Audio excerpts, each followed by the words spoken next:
Here begins the 44th chapter of the book of Sirach. Let us now praise famous men and our fathers in their generations. The Lord appointed to them great glory, his majesty from the beginning. There were those who ruled in their kingdoms and were men renowned for their power, giving counsel by their understanding and proclaiming prophecies. Leaders of the people in their deliberations and in understanding and learning for the people. Wise in their words of instruction, those who compose musical tunes and set forth verses in writing.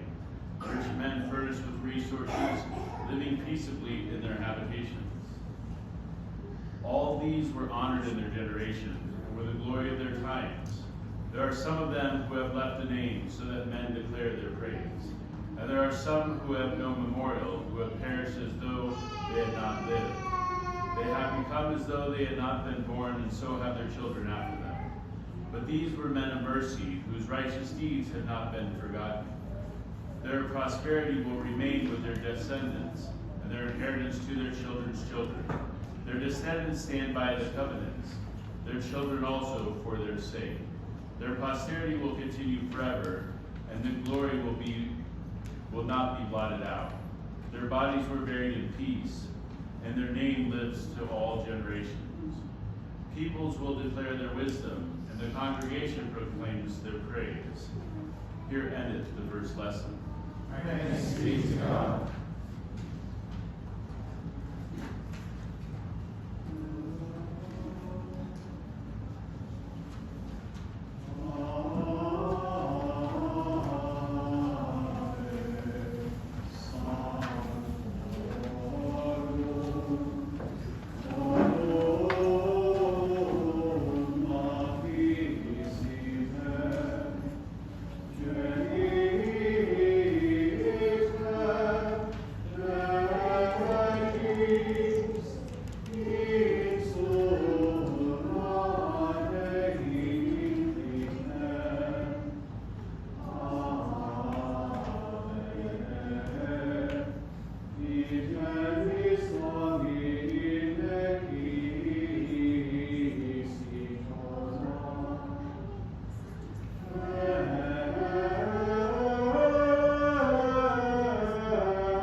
10th chapter of the epistle of Saint Paul to the Romans. Everyone who calls upon the name of the Lord will be saved. But how are men to call upon him in whom they have not believed? And how are they to believe in him of whom they have never heard? And how are they to hear without a preacher? And how can men preach unless they are sent? As it is written, how beautiful are the feet of those who preach good news. But they have not all obeyed the gospel. For Isaiah says, Lord, who has believed what he has heard from us? So faith comes from what is heard, and what is heard comes by the preaching of Christ. But I ask, have they not heard? Indeed they have, for their voice has gone out to all the earth, and their words to the ends of the world. Here endeth the second lesson. Thanks be to God.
I believe in God, the Father Almighty, maker of heaven and earth, and of all things visible and invisible, and in one Lord Jesus Christ, the only begotten Son of God, begotten of the Holy Ghost, God of God, light of light, very God, begotten, not made, being of one substance with the Father, by whom all things were made, who for us men and for our salvation came down from heaven, and was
forgive us our trespasses, as we forgive those who trespass against us.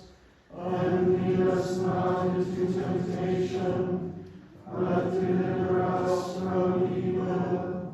For thine is the kingdom, and the power, and the glory, forever and ever.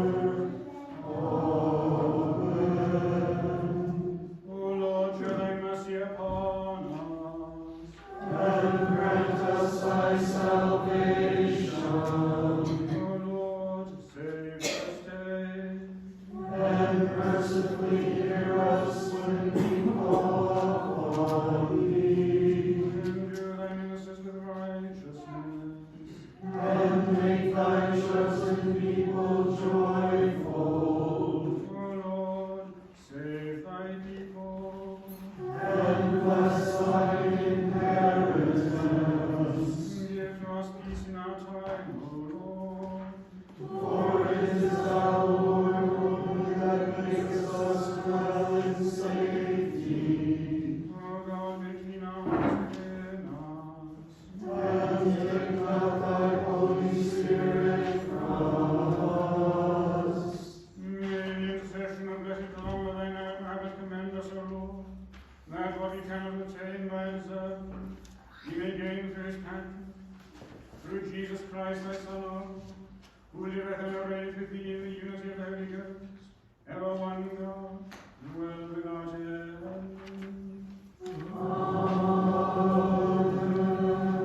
Stir up our hearts, O Lord, to make ready the way to thy own begotten Son, that by his coming our minds being purified, we may the more willingly give ourselves to thy service, through the same Jesus Christ, thy Son, our Lord, who liveth and reigneth with thee in the unity of the Holy Ghost, ever one God, world without end. O God, from all holy desires, all the counsels and all just works we perceive, give unto thy servants that peace which the world cannot give, that our hearts may be set with thy commandments, and also that by thee being defended in the fear of thy enemies, may pass our time in rest and quietness, through the merits of Jesus Christ our Saviour. Light in our darkness, we beseech you, Lord, and by thy great mercy, defend us all perils and dangers of this night, for the sake of thy only Son, our Saviour, Jesus Christ. The Lord be with you. And with thy spirit. Let us bless the Lord.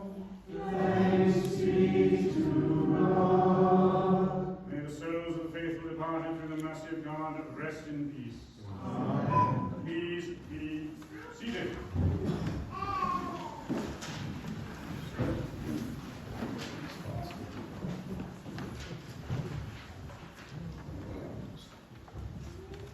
I want to welcome you all today to this celebration of the 1500th anniversary of the birth of Saint Columba, an event being celebrated with Christians in Ireland and Scotland and throughout the world. And as a bit of housekeeping, we will venerate the icon and the relic of Saint Columba immediately after the service, after the final hymn. Please come forward down the central aisle and go back by the side aisles. Also, very importantly, there are refreshments afterwards, so please do stay to avail yourselves of those. In the western rite, I should underline, our fast is a little different to that of the east, so I trust that no one will be surprised. But we need to be fasting. We're stuck here in this little sanctuary, so fasting is good for us. For us, Saint Columba is not just an historical personage whose life and teaching we strive to imitate. We hold that as patron of our little temple, he watches over us and cares for us, offering his intercession on our behalf. So that it is only right and fitting that we should seek to honor him as much as we are able. This is the first time, I think, in this temple that we've done, is that right, Father? Solemn Vespers. So we're all a little new to it, but God willing, we're doing it with hearts full of love for God and for Saint Columba. And I would like to thank those who have enabled us to do that this evening, especially my brother clergy, Father Les, and poor Father Thomas. He's a bit like St. Simon of Cyrene. You remember he was grabbed, held on, made carried across. But poor Father Thomas was made to wear a biretta and a coat. Do not tell the Metropolitan. Actually, the Metropolitan is very nice, isn't he? He will forgive you, Miss Shirley. I also want to thank Father Demetrius. I don't know where he's gone to. He arrived a little late, but he came very valiantly to share in the service with us as well. I'd like to thank our lectors as well. There was a slight hiatus there, but I'd like to thank Dorita Ticon for reading, and Father Demetrius for reading, and also Brett, Anthony, for offering to read as well. I want to thank also our own choir. We are in this small congregation, yet we are so blessed by those whose ministry is music and who lead us in making a joyful noise to the Lord. In addition, today we are also grateful to those whom I have dubbed in my mind as the Schola Cantorum, the singers who have accompanied Professor Rebecca Malloy from the Department of Music at CU Boulder. How blessed we are to have so close to us an expert on the chant of the ancient West. And they were saying to me beforehand that they're not really a choir, but I think that they have proved themselves not to be quite correct in that estimation. They too have made a joyful and a wonderful noise to the Lord. And then I want to thank also those who work behind the scenes. In that regard, I want to say a huge thank you to Bert, who spent Sunday afternoon cleaning the temple and tidying it up. Thanks also to Ree and her helpers who are organizing our refreshment this evening. And thanks likewise to Subdeacon Michael, who is our technology guy, a man we need for a reason that I will explain in a moment. I am no good without notes, so if someone puts me off my notes, it's terrible. And I think I've got to thank the servers. So thank you very, very much to the servers. You've done a wonderful job. Poor old Subdeacon John also got grabbed like Simon. I will explain what's happening. In Scotland and Ireland, you may have seen on television or on the news, a severe storm has caused great disruption to the celebration of our saint here, Saint. And here in distant Colorado, we have also suffered a setback. Father Chan was about to leave for the airport when COVID struck the seminary. I think they have 20 cases, or they had 20 cases when he was speaking to me. So he will not be joining us in person tonight. But if we may adapt that verse, being dead he yet speaketh, being absent he will talk to us via audio. Father Chad needs no introduction. He is, to my mind, one of the great leading figures in contemporary American Orthodoxy, as president of St. Vladimir's Seminary, and as such responsible for the training of countless priests and deacons and others who serve the church in different capacities. And it all began here, in the Diocese of Wichita and Mid-America, where he was ordained by Bishop Basil back in 1994, after a long ministry as an Episcopal priest, together with Father Les and Father David Mustian in the Diocese of Colorado. So, Father Chan.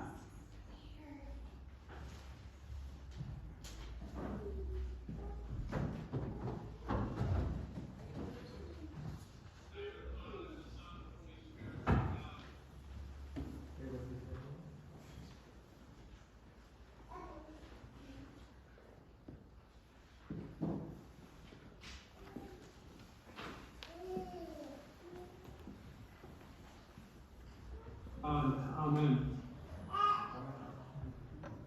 I want to begin this video recording, first of all, by offering my apologies for not being in person with you this evening as we celebrate 1,500 years since the birth of your patron saint in the parish of Saint Columba.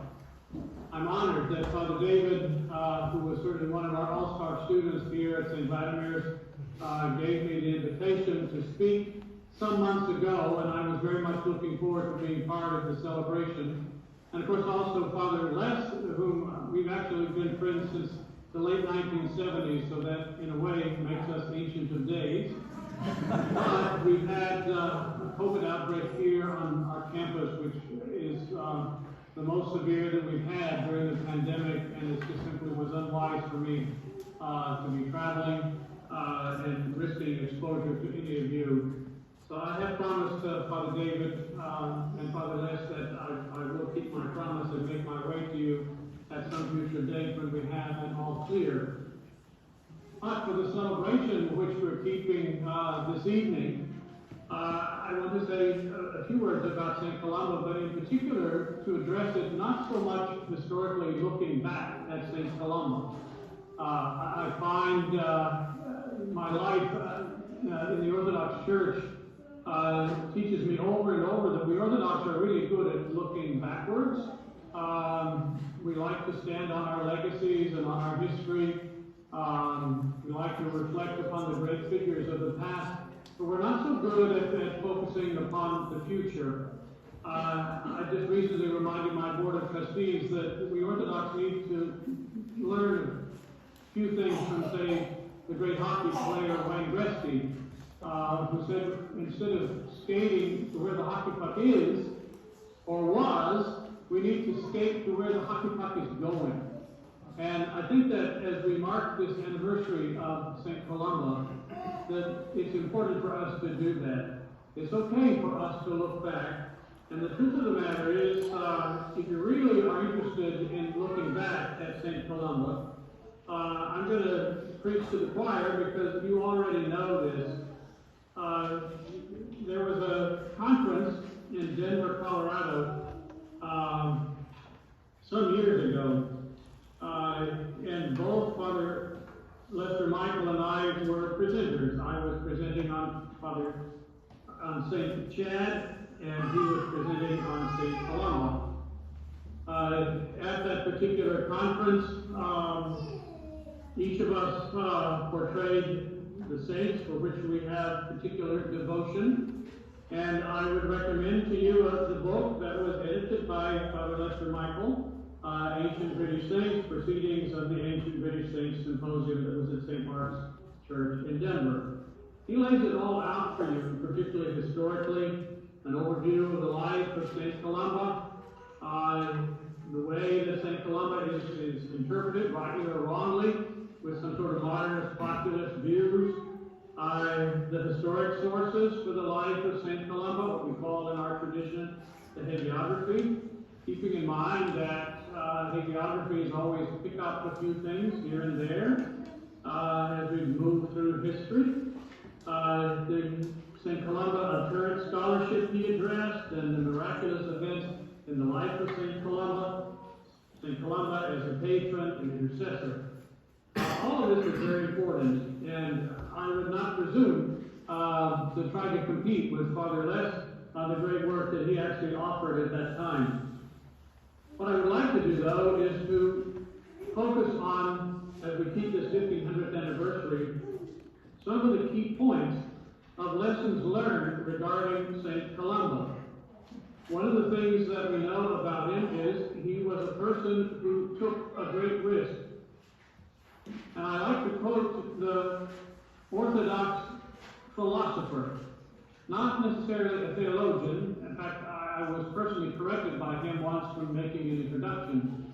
But Christos Giannaras, once here at St. Vladimir's, made a statement which I have never forgotten, and it's one of those things which comes to fore all the time in my mind as I look at different situations.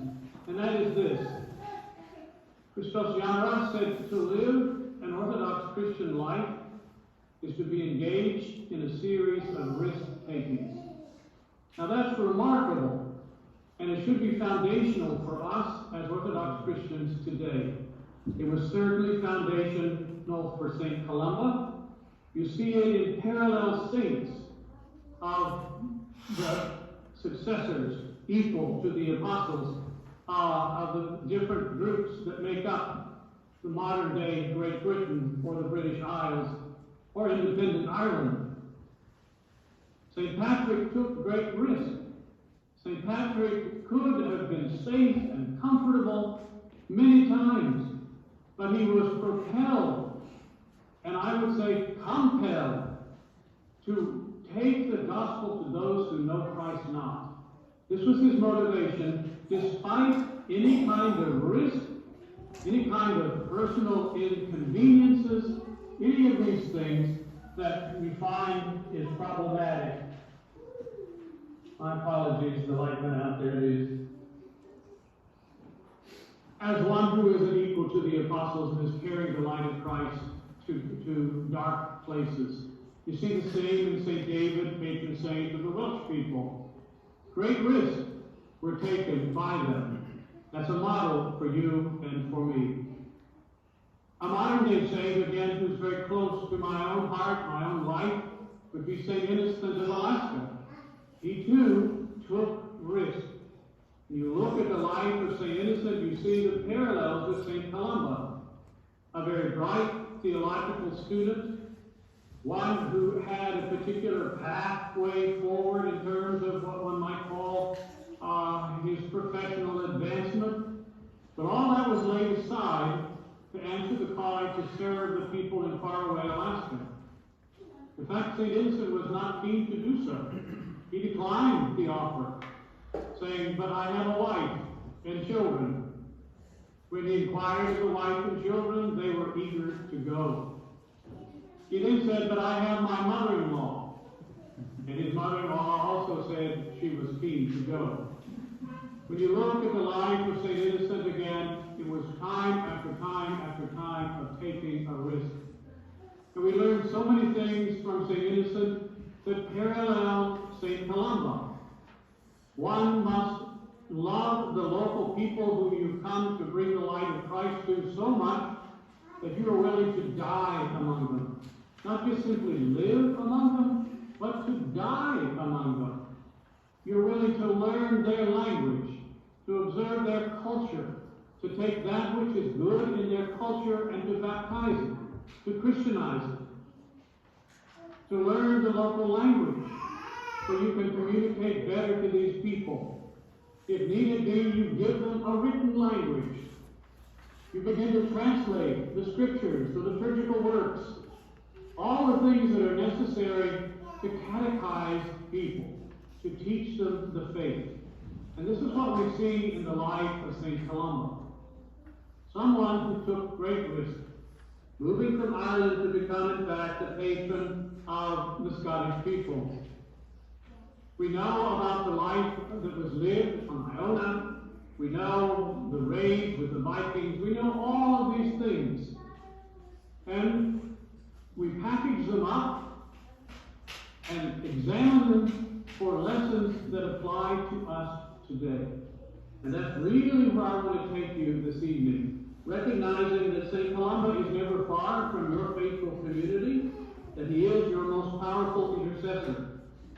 And sometimes I find in our Orthodox missions across the country, even in well-established parishes, sometimes parishes that are thriving, sometimes parishes that are in decline, we often forget the power of the intercession of the saints who surround us, who encourage us. As St. Paul says in the Scriptures, we're on the track in the arena running the race, and we are surrounded by the multitude of saints who cheer us on. It's the evil one who convinces us in our minds that our mission has failed, or that we become so comfortable with being small, with being sometimes even pitiful. But this was never found in the life of St. Columba. St. Columba, against all sources and hardship, was anchored in the ascetical life, which allowed him to be outwardly successful in evangelization. That's one of the key lessons that we learn. St. Innocent said, in order to plant orthodoxy in this land, modeling on St. Columba, he said, we must teach and preach in the language that people understand. We must recruit local men for the priesthood amongst the local people, and we must educate them locally and not sending them abroad. These are all the great models that we find in the lives of our saints, like St. Columba. Remembering that St. Columba, as a patron and an intercessor, is one who, by the virtue of his life, is able to stand down all of the assaults, the fiery assaults of the enemy. We need to take hope in what we see in his life and apply it to our lives today. Saint Columba had to stand in his day against a certain type of paganism. Saint Innocent of Alaska, whom I'm paralleling with Saint Columba, found the same. Now, what did we see in their lives? You examine their lives, you see that they did not condemn these pagan people who were outside of the Christian family. They treated them with respect, with understanding, even against hostility and even martyrdom. Why? It was so the light of Christ could penetrate that darkness in a way that allows the light to thrive, to grow, against all hostility and doubt. I love the saying of St. Nicholas of Japan, who when one of the samurais was going to kill him, St. Nicholas said, well, first of all, you need to understand why you're going to kill me, so let me teach you why. There it is. Well, one of the things that we find in the life of Saint Columba is in one of the examples upon hearing a story that centered around the Loch Ness, in fact, that as the great monster snatched one of the swimmers and he was bitten with a most savage bite. Upon hearing the story, Columba calls for one of his men to swim to the other side of the river to fetch a small boat and bring it back to him. The man jumps in the river and is attacked by the monster.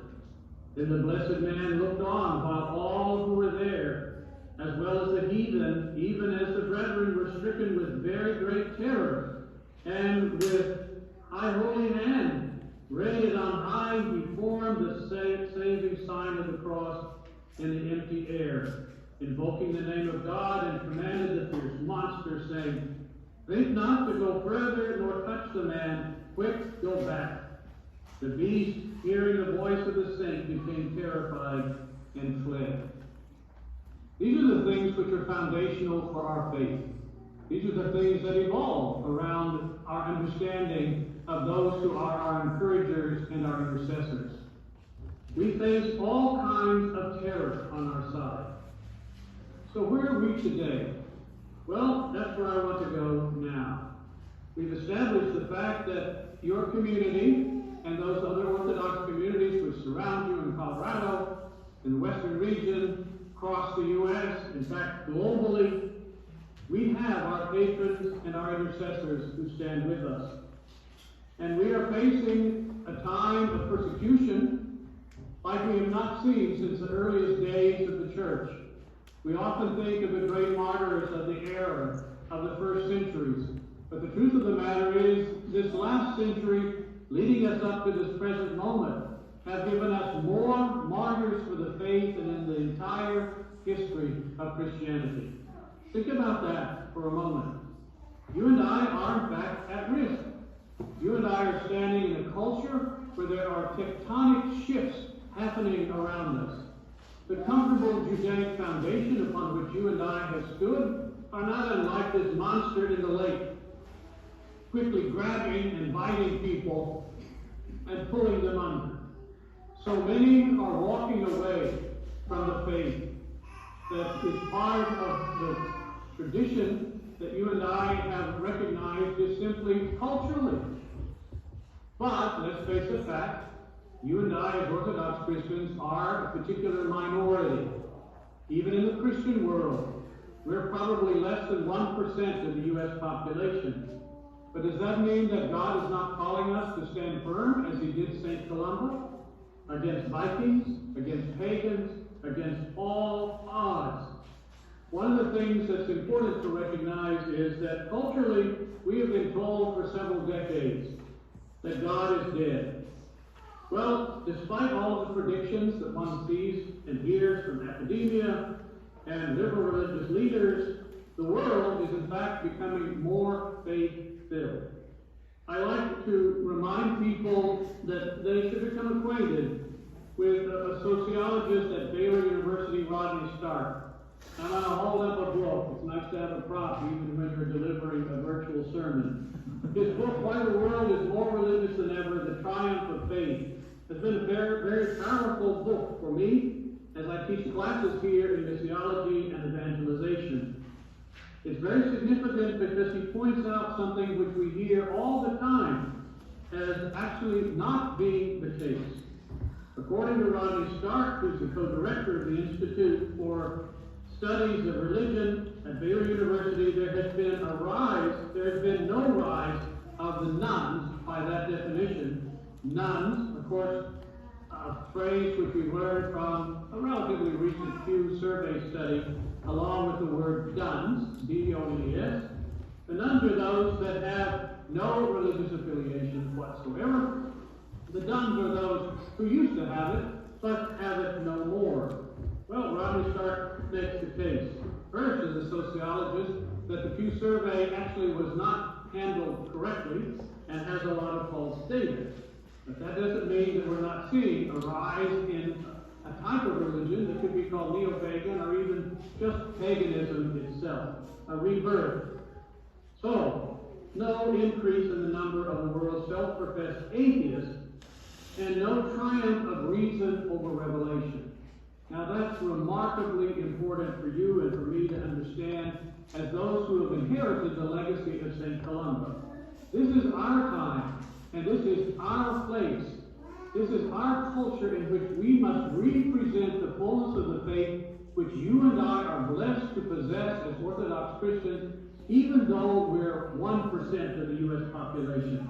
We are called to be the spark that ignites the fire, because the fields, as we're told in Scripture, are white for the harvest. And you'll see, as I continue to speak, plenty of people are saying, well, I'm really not religious, but I'm spiritual. Ask yourself how many members of your family, your co-workers, other people that you know who make that remark. I mean, talk about a pandemic. This is like a talking point. It's repeated over and over. I'm not really religious, but I'm spiritual. And not even knowing what that means. So one of Professor Stark's targets in his book, The Triumph of Faith, is certainly modern polling. He cites it as wrong in so many ways. The Pew survey is only one of what he calls the faulty methods of gathering data. One of Stark's real battles, though, is with the intellectual elites of the West who have been declaring the demise of religion for centuries and have been advancing a secularization thesis for decades. Now, this is important to pause here. Those who are pushing a secularization theory and those who are in fact promoting a different kind of religious path outside of what we would call the Judeo-Christian tradition. And I would add a third, which is the rise of Islam. In fact, what we're seeing in Western Europe in particular is that the secularization movement has not been able to stand against the rise of Islam at all. So all of these are movements that are underfoot, and like Saint Columba in his day, we have to recognize them and begin to respond to them in a correct way, not imitating a Western pattern, but realizing that you and I have a particular tradition that needs to be cultivated, as I said, even though we are such a distinct minority. Professor Stark pushes back against the secularization thesis in several ways. In a section called The Myth of Medieval Piety, he notes, for example, that during the so-called Dark Ages of Europe, when religion supposedly stifled the life of the mind and benighted the populace, more than 90% of the population lived in rural areas, while churches were found mostly in towns and in cities. Hardly anyone could have attended church. Moreover, even after most Europeans had access to a church, whether Catholic or Protestant, most people still didn't attend, and when forced to do so, they often misbehaved. So in short, the poor and the less educated are not, by definition, more pious. That's an important myth, because one of the things that we see amongst those who are in fact seeking out a new religious path, they are mostly amongst the highly educated. So those who are promoting the secularization idea, that the more we educate, the less religious people will be, are finding that their thesis is simply absolutely false. one quick thing to actually look at is, say, in Western Europe or in North America, who's occupying the mosque on a Friday? It generally tends to be very well-educated professional people. So we can see that that one just simply does not hold. Indeed, religious fervor has taken hold in many countries where modernity is a settled fact. As I said, in majority Muslim countries, the percentage of people attending mosque is highest among those with a college education. Well, there's also scholars like Philip Jenkins. They have been pointing out in the Southern Hemisphere the rise of the global South and the rise of Christianity and Islam. Well, it's all spreading rapidly. So here, Professor Stark cites a poll that he trusts, the Gallup poll, the Gallup World Poll, which has been conducted annually since 2005 and now includes more than 1 million interviews from 163 different countries.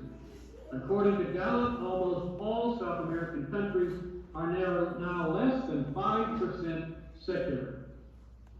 Now that's really a significant thing for you and for me to grasp, because we're bombarded all the time being told secularism is on the rise.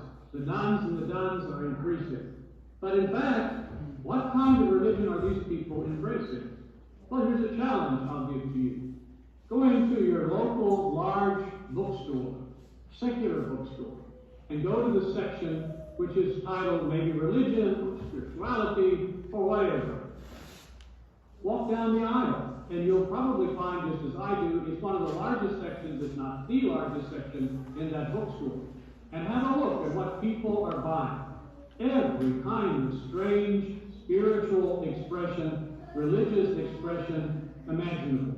And then put yourself to this challenge. I do it all the time. Try and find one book about Orthodox Christianity. Even go to the section with Bibles and try to find one copy of an Orthodox Study Bible. Most likely, you're going to search in vain. That's what I find most of the time. So what are people looking for? I have a look because, well, that's part of what I do. And people are looking at some things that, for so-called educated, secularized people, seem very strange. Let me give you, again, some statistics. Austria, largely Roman Catholic Austria. Historically, 28% of people now respond that they believe in fortune tellers. 32% in astrology and 33% believe in lucky charms. More than 20% of Swedes believe in reincarnation now. Great Lutheran Scandinavia. Half believe in mental telepathy. More than half of Iceland. Now stop and think about this for a moment. Iceland, population of about 300,000, highly educated. More than half now embrace the belief in polderfolk, hidden people like elves and trolls and fairies. In fact, if you really want a job in Iceland, one of the hot ones is in real estate. You go out and survey land before it can be sold for construction to see whether or not it's going to disturb any of the polderfolk. So we have a lot to learn here about nuns and duns. The nuns aren't really nuns. They have a particular faith expression. Sometimes very strange indeed. Here's a little fact for you. In the prison system in the U.S., the highest, fastest growing religion amongst women is Wiccanism, witchcraft. And amongst men, it's Islam. So that lays aside any idea that people are walking away from impacted religion that actually requires something of you. How many times have you heard this? Well, I don't know why you would want to be Orthodox. It's very difficult to be Orthodox. What a strange thing to be saying to inquirers. A couple of more points to underscore movements that are happening that, again, based on the modeling we see from Saint Columba, we need to pay attention to. One of the hot books during the pandemic has been Strange Rites by Tara Isabella Burton. She, too, is citing what I never heard of before, but now has become more and more acquainted with, is what she calls the remix. Remix are Americans who like going down the smorgasbord, take a little of this and a little of that in order to make up their own kind of religion. It's a distinct religious group now in America. Remixed Americans get a sense of how religious life in America has become simply pick and choose what I'm particularly interested in at the moment and comfortable with. So it's not actually a decline. America, the percentage of Americans, according to Burton, who identify as spiritual and religious, significantly declined from 59% to 48%. This is why there was all this scrambling, as Hugh reported a few months ago, that for the first time, those who self-identify as Christians in American culture has dropped below 50%. So we're at the 48% mark. But the number of Americans who identify as religious but not spiritual remains static at a perplexing 6%. It also marks what's not being tracked so well, which is the rise in so-called spirituality as distinct from religion. So those who are self-proclaimed atheists have in fact, percentage-wise, gone down significantly. And those who are identifying as spiritual is rising at a rapid pace. 71% of spiritual Americans responded having been inspired or moved by a piece of music or a song, compared to just 43% of non-spiritual Americans. So I'll let you spend some more time with the idea of being remixed, but this is the last book that I'm going to put up as a prop. It's Rod Dreher's The Benedict Option, A Strategy for Christians in a Post-Christian Generation. It's modeled on another of the great saints, Saint Benedict of Nursia, who when the pagans overran Rome, he took to the hills. This is what we find in the Benedict Option. It is a thesis that we're at the same point. We've lost the culture wars. What we need is to find these pockets where our Orthodox Christianity can be nurtured, that we can, in fact, take charge and control of the upcoming generation, rather than just simply feed them out into a world that has become not simply post-Christian, but aggressively anti-Christian. Not everybody agrees with the position of Rod Dreher. I understand that, I appreciate that, but recognize the thesis of what he is saying. We need to regroup, not to isolate ourselves and become like Amish communities, but to find a place where we can strengthen ourselves and, like Noah after the flood, go back to re-evangelize the pagan world that has fallen on the model of Saint Benedict. So we're seeing this over and over. I want to close this presentation as we mark the lessons learned from Saint Columba and other things regarding evangelization and our place in this time and in this culture. And that is one of the most hopeful signs we've seen coming out of the pandemic is this. So many communities are reporting more catechumens than ever in their history. I've been hearing from graduates here at St. Vladimir's that they have 10, 20, 30, 60 and more catechumens. Now, how many have we lost who won't return after the pandemic ends? That I don't know. But it is important for you and for me, the members of St. Columba and the other communities who are present this night, my brother priests who were there. Let's begin to analyze what's moving these people to come seeking us out. Here are some of the answers that we've been able to find. One is people found us during the pandemic virtually, and they're now seeking us out in person because they were so attracted to what they saw in Orthodox liturgy. We recognize that people are attracted to beauty in this time of great darkness. People are isolated, people are lonely, people are despondent, they are looking for hope. One of the people who seems to be noted often amongst the new catechumens is Jonathan Prager.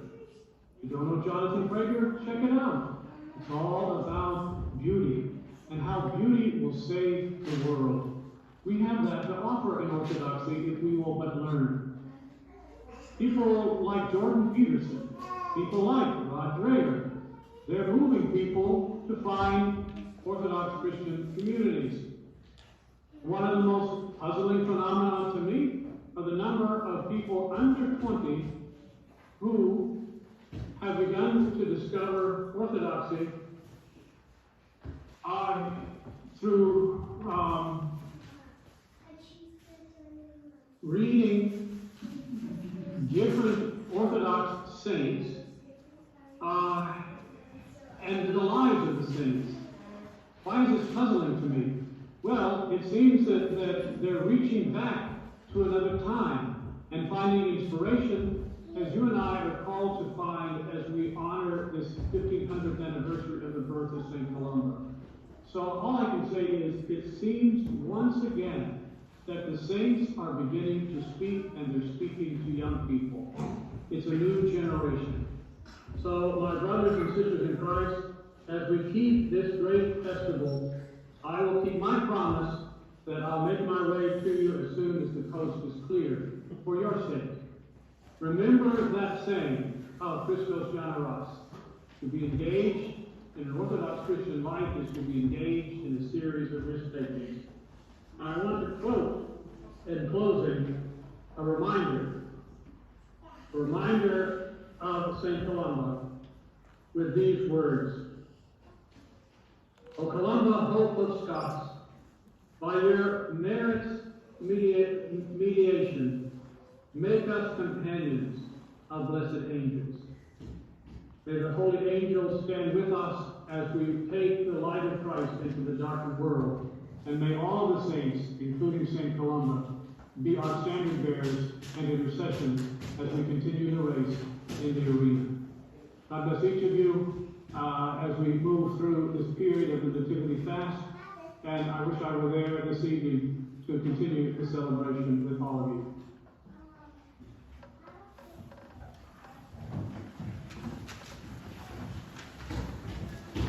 The grace of our Lord Jesus Christ and the love of God and the fellowship of the Holy Ghost be with us all evermore.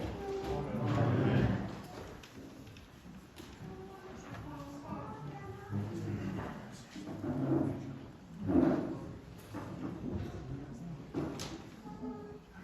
Yes. Father John Connery. Is he here? No, he left. He left? Oh, well, His ghost is here. oh, he said it. Right. Father John, do you want to say something before we go? Do what? Do you want to say something about books? Books! Yes, thank you, Father. You might well sit down. You know how long we did priest. Some years ago, it became apparent, basically from the music side of things, that by a very aggressive effort, Oxford University Press and other dignified presses had stopped publishing music that we could use. Like Plain Chant Psalter went out of print, and Monastic Diurnal went out of print. And the assumption was, I guess, that they were going to hasten the end of Christendom and welcome in everything new and ghastly and ugly, since we were told tonight about the importance of beauty, by forcing junk on people that didn't want it. So I inquired, and I found out, to begin with, that there were no copyrights, and in fact, for some books we wanted to have in print. And in another case, for only $2,500, Oxford University Press would allow us to bear the full expense of bringing the Monastic Diurnal back into print. And so it was a reasonable fee, I suppose, for a book they would want. Anyway, from there on, we have Les on Andrews Press. That was an inspiration of a youngster at the parish to call it that. And I thought, well, fine. No one can spell Andrews with the extra S in it anyway, so let's be as obscure as we can. But we do have strange things happen. For instance, I noticed, from what I can see, the Orthodox Missal, the little black book in your pews, is pretty much worn out and beat up. And we have inherited the last printing of that, hundreds of copies. And the idea is we will sell them, and the money raised will go to the Presbytera, the widow of Father Kennick, who reposed a year ago, maybe, from St. Nicholas in Spokane, Washington. So I've been trying to think maybe have to deal with some kind of keeping Presbytera in mind, keeping the good of places like this that use that book. And I don't know what else to say. I brought copies of that tonight to kind of see what it looks like when it's newly minted. Something Father Kennick did. He didn't tell anyone. It was a great surprise. We also have a calendar for the year 2022, and the Ordo for the use of the clergy to pray, and parishes that pray the daily office.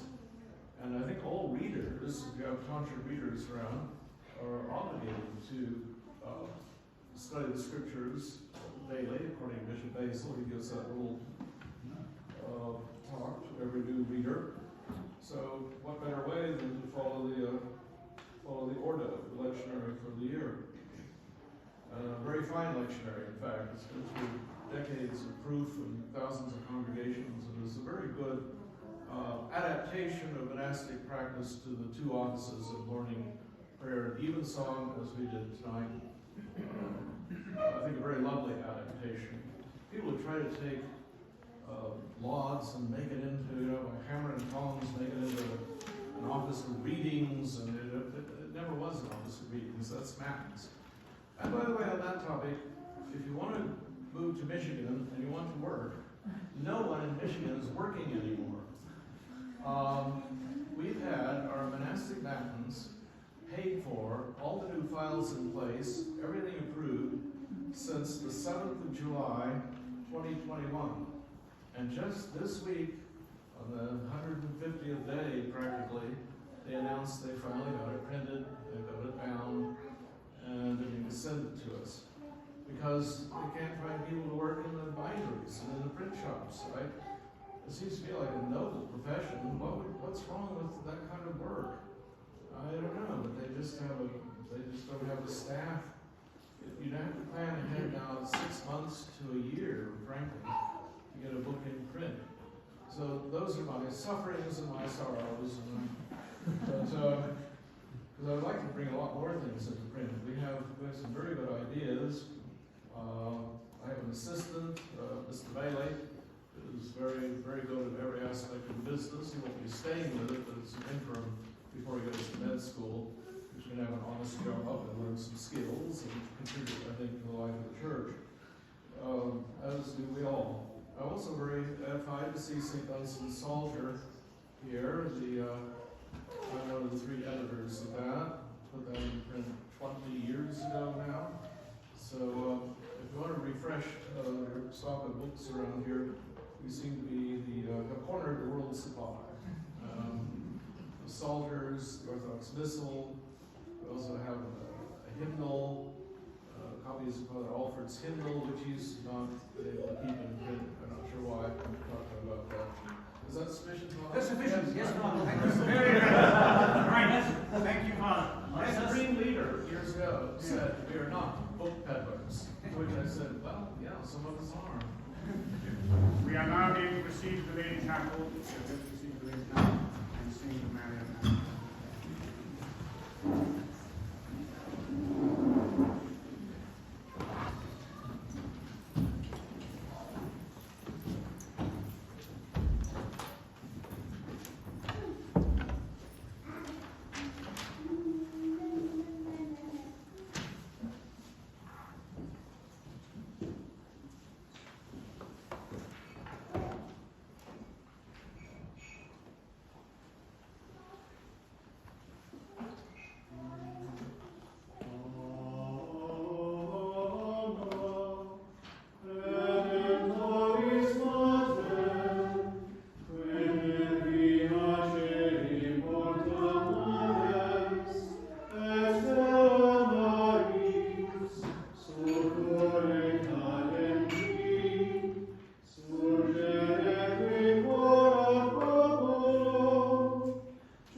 But before we do that, we'll just bless the food.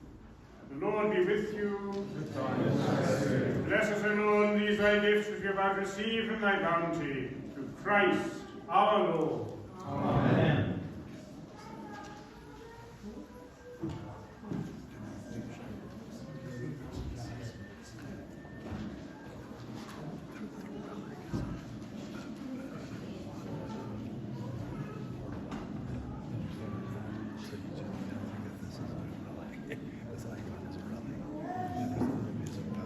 Saint Columba.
Very few places do it.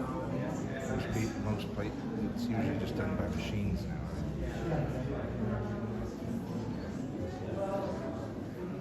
Place in Aurora, the airfields,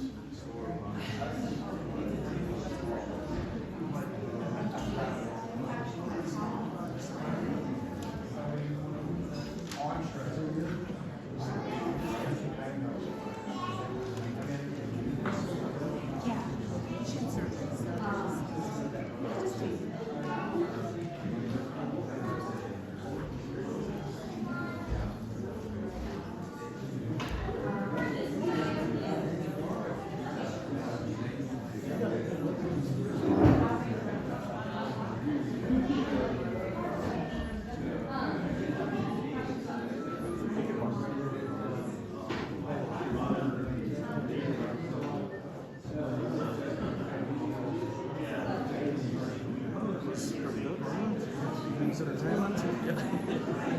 Very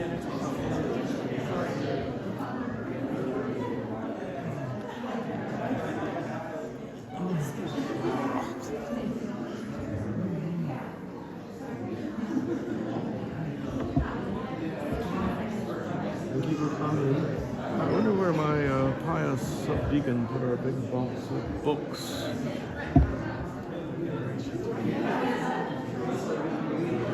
See them anywhere? You produce so many clergy, I didn't even know you were talking about it anymore. Oh, right. Well, this is a subdeacon. I already put my pre-order in on your monastic thematic. Isn't that outrageous? And then today, because I started inquiring almost daily, is it yes, it's all done, we just need to final payment. So clickety-click, it's a penalty for using a credit card. I said, we're not going to send them a piece of paper and give them another month to verify whether the funds are good. So maybe they'll send it out this week. Okay, that's very nice. That's what I saw on the thing. People 4-point type is getting It's been really small. When I didn't see it in print for a while, I got to be honest, I get really OCD on certain things, and I feel like I'm gonna it's going to go out of print and I'm not going to have a copy. So I have 5 of the old ones. Oh, really? I get a little paranoid on things I like may that. have heard of you. I think Probably, Mr. yeah. Bailey. I know this guy keeps buying it. But, I have a couple of the diurnals and the so I don't know you. I'm Father Thomas from St. Catherine's Greek Orthodox Church. Yeah. Is that Anthony? You're what? Anthony. Okay. That's where, I think I was there once a long time ago. Is that where Deacon Aiden used to go? Deacon who? St. Catherine's, where Deacon Aiden used to go a long time ago. Deacon Aiden, I think it was. I know actually it was. Oh, yeah, that's the Antiochian. Oh, right. Greek. Oh, yeah. The non-Greek. I just do it by 4 generations. Plus.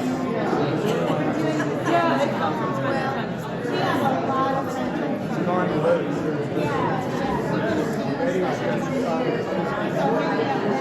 Sometimes I'm there. Okay. It's closer.